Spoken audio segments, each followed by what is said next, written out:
Avant de débuter un soin d'hygiène, référez-vous à l'infirmière afin de discuter des précautions à prendre en considération. La présence d'un pansement ou de cathéter n'est pas une contre-indication aux soins d'hygiène. Assurez-vous toutefois de les contourner. Avant de commencer le soin d'hygiène de votre proche, assurez-vous d'avoir tout le matériel nécessaire, soit le bassin de lit, les débarbouillettes, les serviettes, le savon, le shampoing, la crème hydratante, le déodorant si disponible, la crème à raser et le rasoir, et enfin, une nouvelle jaquette d'hôpital. Au besoin, informez-vous sur les endroits où trouver ces items. N'hésitez pas à apporter le matériel personnel de votre proche pour répondre à ses préférences et lui assurer un confort. Validez avec l'infirmière si votre proche a besoin d'avoir des applications de crème particulières après le bain ou encore si des bases supports doivent être installées. Si oui, convenez avec elle d'un moyen pour lui indiquer que vous êtes prêt à procéder à l'application des crèmes ou à la mise en place des bases supports. Mettez de l'eau chaude dans le bassin de lit. Pour déterminer de la bonne température de l'eau, vous devriez être capable d'y laisser votre main. Respectez le degré d'autonomie de votre proche. Laissez-le faire les gestes qu'il est en mesure de faire et complétez au besoin. Par exemple, au niveau des jambes, des pieds ou du dos.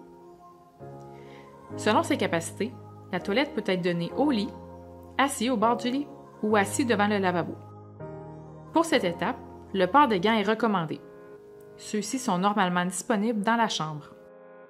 Débutez les soins d'hygiène par le visage et lavez ensuite d'abord les bras et les mains, le torse, les jambes et les pieds, le dos et terminez par la région génitale puis anale. Voici quelques consignes à suivre. Vous devriez utiliser plus d'une débarbouillette. Mettez une serviette sous le membre à laver pour éviter de mouiller les draps du lit. Si votre proche a tendance à avoir froid, couvrez-le de ses couvertures et ne découvrez que la région à laver, puis recouvrez-la ensuite.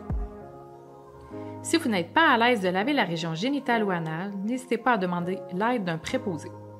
Si vous observez une plaie ou une anomalie de la peau de votre proche, arrêtez le soin d'hygiène, couvrez votre proche à l'aide d'une couverture et référez-vous à l'infirmière. Selon ses besoins et son confort, vous pouvez appliquer une crème hydratante et un déodorant personnel à la fin du soin d'hygiène. À la fin du soin d'hygiène, l'eau de la bassine doit être jetée dans la toilette et non dans le lavabo. Les serviettes et les débarbouillettes souillées doivent être jetées dans la poche à linge dans le corridor. Attention! Si votre proche est en isolement, les serviettes et les débarbouillettes souillées doivent être jetées dans la poche à linge dans la chambre. À la fin des soins d'hygiène, assurez un lavage des mains. Jetez les gants au préalable. Merci pour votre implication. Ceci fait toute la différence.